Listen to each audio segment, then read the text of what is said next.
this year we're going to see all those things that are prophesied to us, promised to us. This is the time that vision is coming to fruition.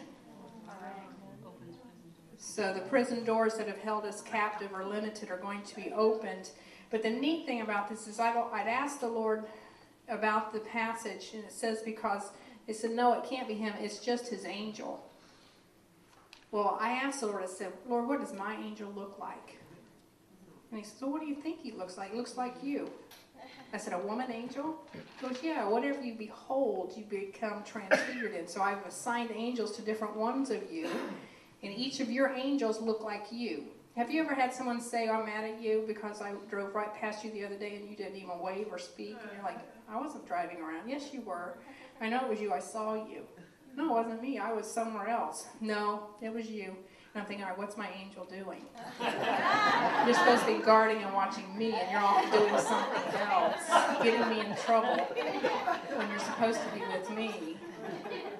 But you know, the angelic realm can travel at the speed of thought, faster than the speed of light. So you can be getting ready to step out in front of a car, and your angel's off in Tahiti on a beach sunbathing, and all of a sudden he goes, great, she's in trouble again. And he'll be there to protect you because they can move that quickly. And so we're going to learn how to operate with the angelic realm and realize that our angels look like us. Rick Joyner, a pastor or the head of Morning Star, when I was asking God about my angel, I said, well, you're going to have to, give me some more confirmations. I know y'all are probably great people of faith and don't need more than one confirmation. But I went to church one night at Carpenter's Home Church, which was in Lakeland, Florida, where we used to be attending. And he was talking about his angel that he met in Moravian Falls. He said, I opened the door, and there I was standing there looking at myself. And it was my angel, because he had asked the Lord the same thing. What does my angel look like? So there's another Rick Joyner. There's another one of you. And God's getting ready to help us understand how to move and operate with them.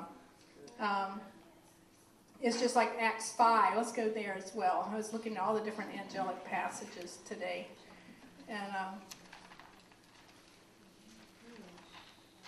I think it's pretty neat when the angels are able to walk us through walls with them.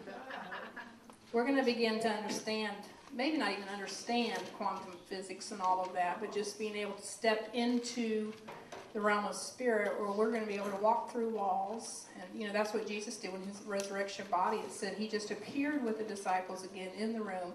Don't fear, I'm here.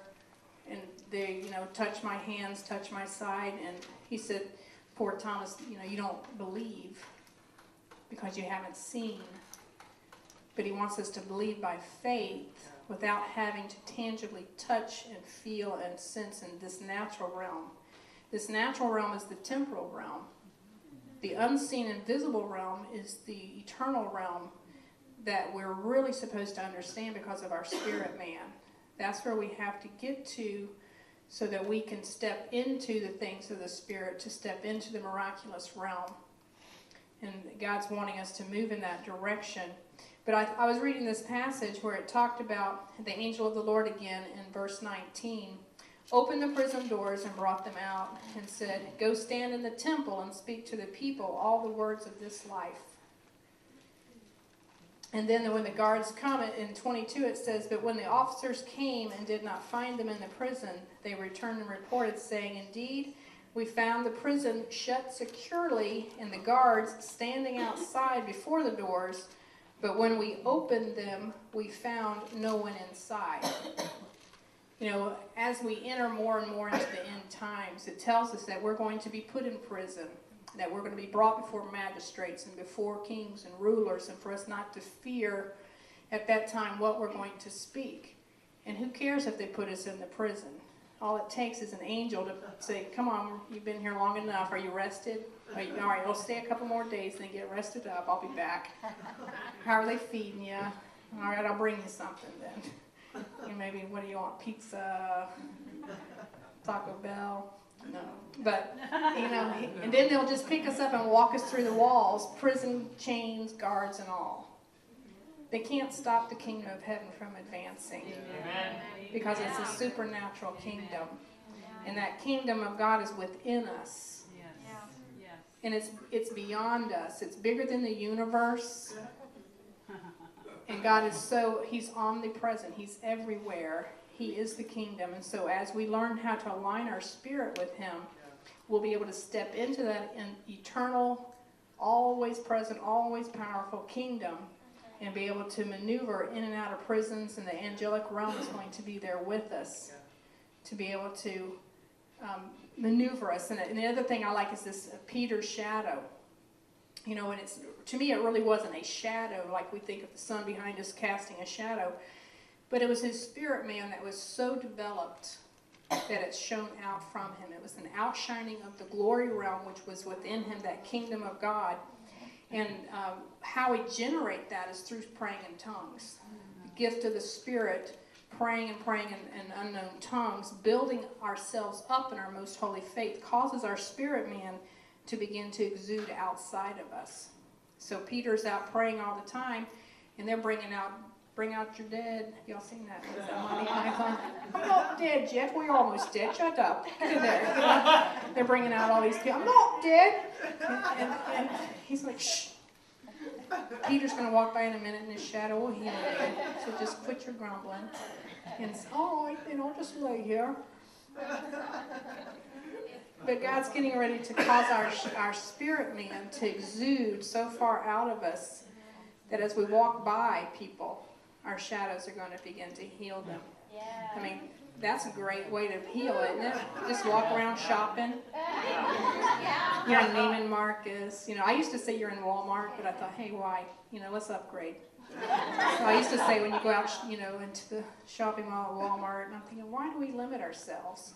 So I'm like, all right, let's go get Macy's, Neiman Marcus, all these different, why, you know, the Saks. Those people need healing in Nordstrom. Thank you. You got the vision. They got the vision. I mean, we're there. I feel the unity in the room with the women. You know, the buy one get 50% off. Let's make it. It's our vision. Let's make it 75% off. And so we're out there ministering, and people are going to be healed and touched. The other thing I tell people, we equip people to do street work or evangelism. I keep leaning on this. Have y'all noticed this? I'll have to tell you a story about that too, with an angel that pushed my head down. It was so wonderful. But we train people to go into stores, restaurants, wherever you are, and have your ears open to hear if people need healing or a dream interpreted. And so eavesdrop. I know your mom's told you that was rude and don't do that, but it's okay for gospel's sake. When we go in, when y'all go into restaurants, do you ever look at what people are eating? I'm walking by, I'm staring at all this food, and I walk by this one table. There were a bunch of businessmen in this, what's the name of that place? Houston's in Dallas. And he's eating this great looking chicken dish, and I guess I was really staring because he goes, would you like a bite? And I thought about it, and I thought, yeah, I would. So we got seated. He brings a bite of his chicken over to our table. You got to start thinking out of the box. How are you going to connect with total strangers and get into a conversation so that you can share the gospel? Yes, share their food. You know, stare at their food, stare at them, eavesdrop. You know, just make yourself a nuisance, and God's going to use you. So he comes over to our table. You know, there's 3 of my other girlfriends there, and we're eating, and he's there. And the business people at his table are now put off, you know, because now he's the big boss. He's the big guy. And he's left their whole business meeting to come over and give us a piece of his chicken, and now we're sharing kingdom with him. Yeah. And so it becomes divine appointments, which are so exciting. Stephen and I, my brother, were in Tennessee, I think it was, at some restaurant, and you know, sometimes you don't know that they're sick, but sometimes it's obvious. And when they get up and they're going like this, then you know, okay, there's something wrong. I'm perceiving in the realm of the spirit that you might have some back pains. Am I right? How did you know? And then we just go up and say, hey, can I pray for you? And you know, I don't think I've ever been refused. But every time that I've released healing in a marketplace, it happens.